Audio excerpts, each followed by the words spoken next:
Hey, this is Colby Heston. So this is for the Basement Sketches video questionnaire project. Let's just go with question one. Which of your submissions reflects a change in your music making process? I'm going to go with the flow off of Project 20.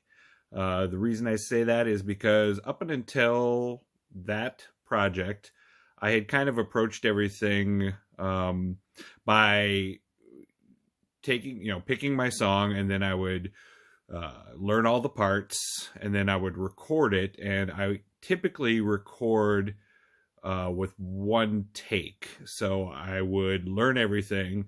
And, so for like a bass line, I would learn the bass line and then I would record it until I could get all the way through it.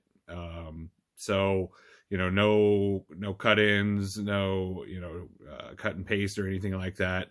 And I did that with pretty much all the instrumentation for up and until that project. For Go With The Flow, I recorded some guitars and then just kind of got a good take of the chord progression. And then I kind of went in and edited that and copied and pasted it.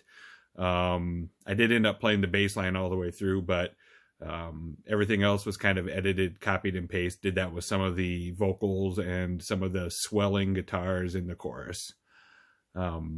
Question two, which of your submissions do you like the sound of the most? That would be the last project, Waterfalls. I don't necessarily know if that was my best project, but I love the levels and how everything kind of, nothing was like overly loud over anything else. It was all kind of the same level, and just kind of the way it came together. I think it sounds probably the best out of all of the submissions I've done. Question three, which of your submissions is your favorite? That was kind of a tough one.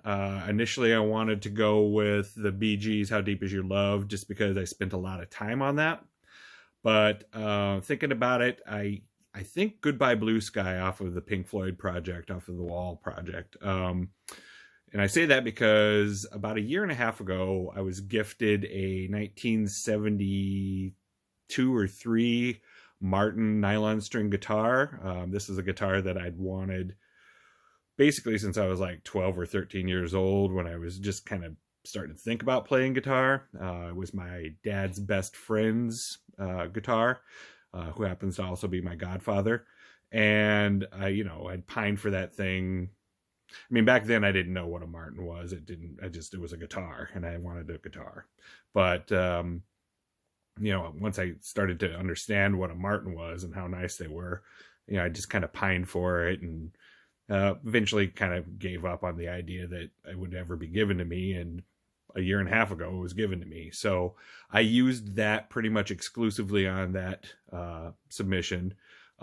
Again, I learned the song all the way through. I played it all the way through with one takes. Of course, there were some overdubs, but for the most part, I spent a lot of time on that one as well.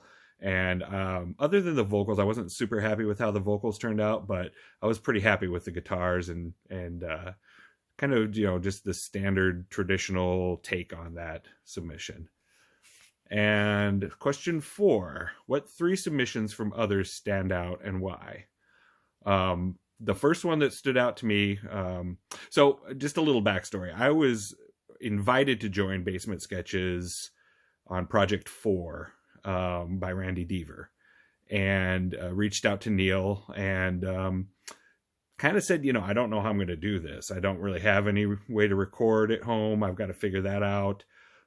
So I will, check out the submissions, kind of maybe start to play around. But honestly, I hadn't really played music in over 20 years. I have guitars. I was picking them up and plunking around on them, but I wasn't really, playing or figuring out anything or really doing anything with music. So I kind of looked at this as an opportunity to get back into music. And the first project that I submitted was the Do It Yourself, which was basically, original composition. I had worked on a couple of other projects, but I didn't ever submit them just because they kind of fell apart on me. So when we decided to do the first full album project, which was the Beatles album, I was kind of taking all the songs.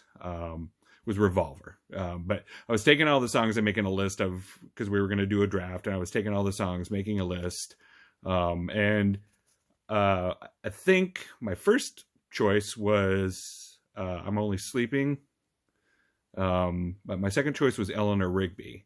Why I would have chose that, I'm not sure. That would have been extremely difficult, especially given that I'd only really done one project before. But Barrett Haraldson ended up getting that one, and I remember while we were in the like online draft thing saying to him, "That's crazy, dude. I mean, good luck. You know, that's gonna be tough." And when Neil dropped that project the night that he posted everything, I think I probably listened to that 5 or 6 times in a row.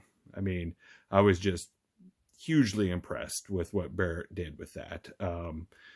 He didn't do the vocals, and at first I was kind of surprised, but as I listened to it, it didn't matter. I mean, all the melodies, all the string parts, everything was there. And the way that he composed that it reminded me of like something you'd hear off of like there was a TV show called The Leftovers on HBO, or Westworld, which is also on HBO. Something like that. It was kind of like a movie soundtrack, or it was just it felt like a score instead of a cover.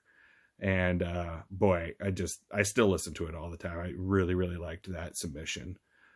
Second would be Just Remember I Love You, submitted by Jeff Kearns on project number 10, which was the 1977 project. Again, listened to it probably 4 times in a row. I just love the tones that Jeff was able to get in that recording.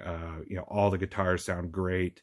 The bass and his voice, I mean, everything was just beautiful. And I really like the song too, but just his take on it and the way that he recorded that, it really stood out to me. Made me kind of feel a little like, wow, I'm in out of my league here a little bit, but that's not really what this is about. Third one, so to piggyback on Neil a little bit, this submission was let me take a step back here. I kind of feel like there's 3, probably more, but 3 main types of submissions. The first would be kind of like me, where it's a fairly straightforward cover. There might be different instrumentation, there might be different process and recording, but it's generally a pretty straightforward cover. I don't veer too far away from the original version on my projects. And I think a lot of that has to do with how I record, where I learn everything and then I track it, and it doesn't really leave a lot of time to get creative on, changing it up, which I'm working on. I would like to do more of that. The second type I would say would be just a straight, like taking the song and making it something completely different. And some examples of that would be like Carl Qualley's version of Mother, or Bill Fricke's version of Alive by Pearl Jam, which he just pretty much turned into a straight country song. So those 2. The third type I think would be, a person covers a song, and no matter what song it is, you listen to it and you think that's that person. Like, they have a specific style that is them. And so my third choice is Don't Leave Me Now by Kelly Duclos. Kelly and I met back in 2005, I believe. We worked together in the same place, and I ended up being the one to invite him to join Basement Sketches. I knew that he and Neil possibly knew each other. I didn't know the extent to which they knew each other, where they actually had a lot of mutual friends that knew each other. But I knew that, I really enjoyed Kelly's, kind of style and kind of lo-fi. He and I would, kind of call it brown, which is one of the terms that Ween used for their style, where it's like kind of dirty and not really grungy. But when I think of Kelly, I kind of think of Lou Barlow. I kind of think of that kind of lo-fi, beautiful, just orchestration of noise, kind of. And Don't Leave Me Now did not disappoint me there. He really, I heard it and I was like, yep, that's Kelly. That's exactly what I would imagine he would do. And again, I listened to it probably 3 or 4 times in a row. I was just kind of had my jaw dropped. So those are my 4 questions, and looking forward to the next project that I work on.